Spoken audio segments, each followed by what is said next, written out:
कामेश्वर शिवालय धाम की, बोले शंकर भगवान की। आउनुहोस् श्रोताल भक्तजन, अब हाम्रो कलश यात्रा यहाँ समापन हुन गइरहेको छ। हजुरहरू क्रमबद्ध भएर आएर हजुरहरूले भोलिन्टियर्सहरू जति पनि हुनुहुन्छ अगाडि आएर कलश राम्ररीसँगले मिलाइदिएर जता पाए त्यतै कलश नराखिदिने हजुरहरूलाई विनम्र निवेदन। र यहाँ पुस्तक राखिसकेपछि हजुरहरूले मैले हजुरहरूको लागि भगवानको लागि कलश यात्रा गरेको यही समापन गरे भनेर सबैले भगवानलाई प्रणाम गर्दै यहाँबाट आराम गर्न सक्नुहुनेछ। हजुरहरूलाई फ्यानको व्यवस्था, बस्नेको व्यवस्था यहाँ गरिएको छ। र आजको भण्डारा हजुरहरूलाई कलश यात्राको जति पनि हजुरहरूले कलश यात्रामा सहभागी लिनुभएको छ हजुरहरू सबै भक्तलाई यहाँ भण्डाराको व्यवस्था पनि यहाँ गरिएको छ। र हजुरहरूले अवश्य भण्डारा वा प्रसाद लिएर मात्रै अवश्य गइदिनु होला। र जति पनि भक्तजनहरू आउनुभएको छ कलशमा क्रमबद्ध भएर मिलाएर राखेर भगवानलाई, भागवत भगवानलाई प्रणाम गर्दै हजुरहरू अगाडि गएर बस्न सक्नुहुनेछ।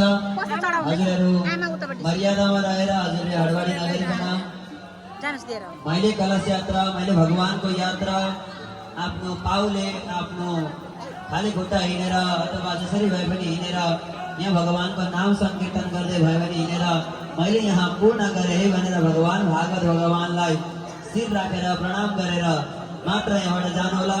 अथवा जानु होला होइन, सबैजना यहाँ आएर बसिदिनु होला। कथा पढ्न अगाडि सबैको लागि यहाँ समाजद्वारा, हरभक्त समाजद्वारा सबैको लागि यहाँ भण्डारा निमन्त्रणा अथवा भण्डाराको व्यवस्था यहाँ गरिएको छ।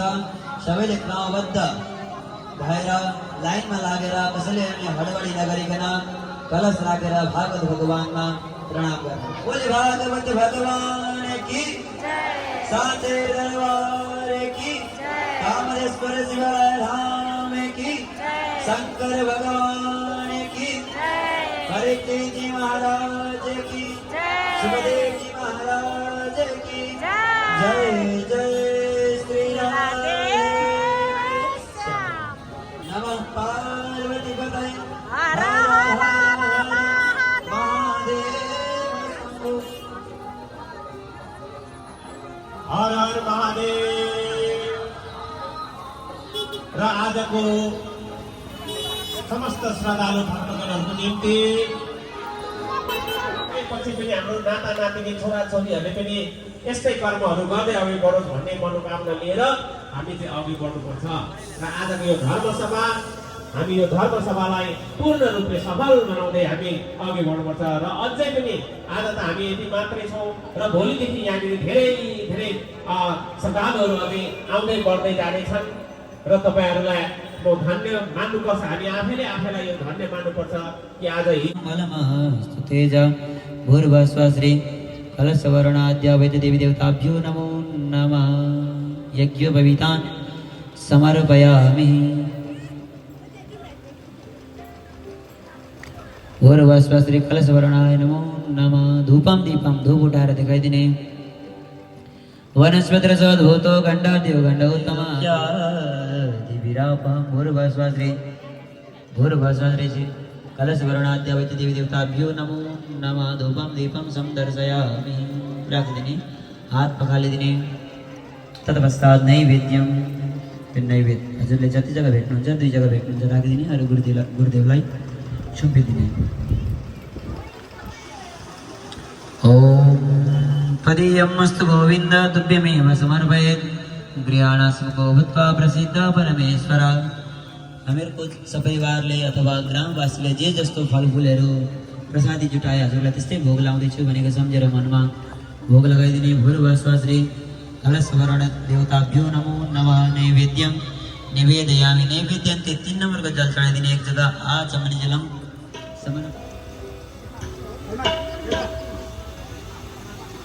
तर्फबाट हजुरहरूलाई वरण गरिराख्नु भएको छ। र अब हाम्रो पूज्य गुरुदेव हामीहरूलाई 7 दिनसम्म कथा श्रवण गराएर हामीहरूलाई साय नमो नमः। हाम्रो पूज्य गुरुदेवलाई बोले सद्गुरुदेव भगवान की।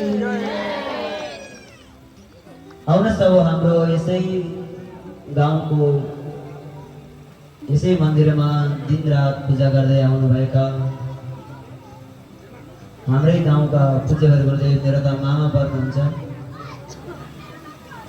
उहाँले पनि हजुरहरूलाई 7 दिनसम्म सुमधुर सुमधुर कथाहरू श्रवण गराएर भगवानको भाव जगाउनु हुने मनमा पूज्यहरू गुरुदेवलाई पनि हामीहरू तिलकको साथमा चन्दन नमो वै ब्रह्मणिहरे वासिष्ठाय नमो नमः भूर्भुवस्सु लगाइदिनु। स्वागत अभिनन्दन वन्दन गर्दै आउनुहोस्। हजुरहरूले पनि उहाँहरूले टोपी लगाएर स्वागत गर्नु भने हजुरहरूले ताली बजाएर गुरुदेवलाई पनि भव्य तरिकाले स्वागत जनाइदिनु होला। बोली सद्गुरुदेव भगवान की जय जय जय हरि ओम जय। अरुणा दिदी जहाँ पनि हुनुहुन्छ यहाँ आइदिनु होला। जय अरुणा दिदी। जय श्री राधे राधे हरि जय जय श्री राधे।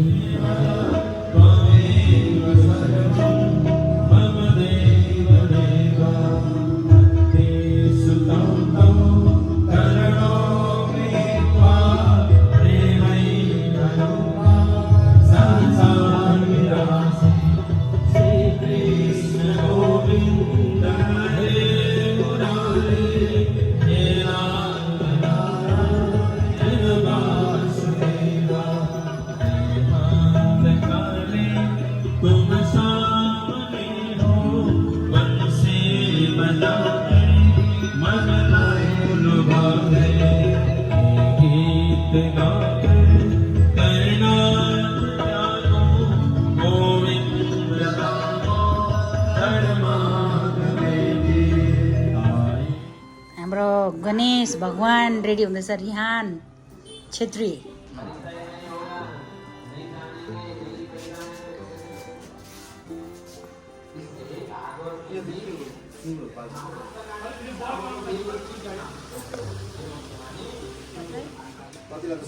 कतिलाई कस्तो राम्रो देख्छ।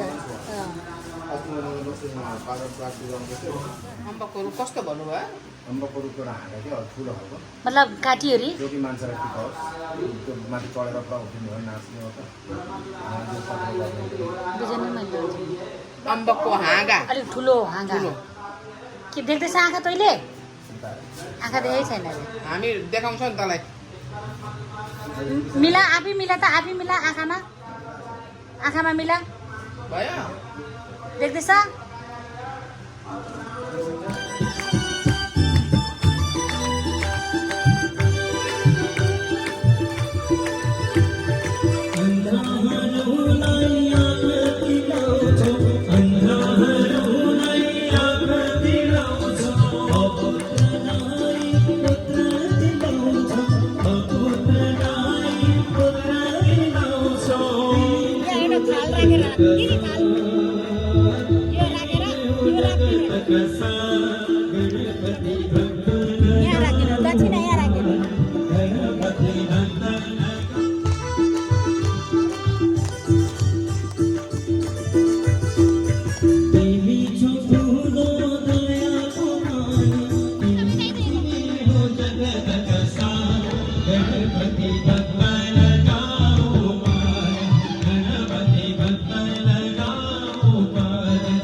Bye.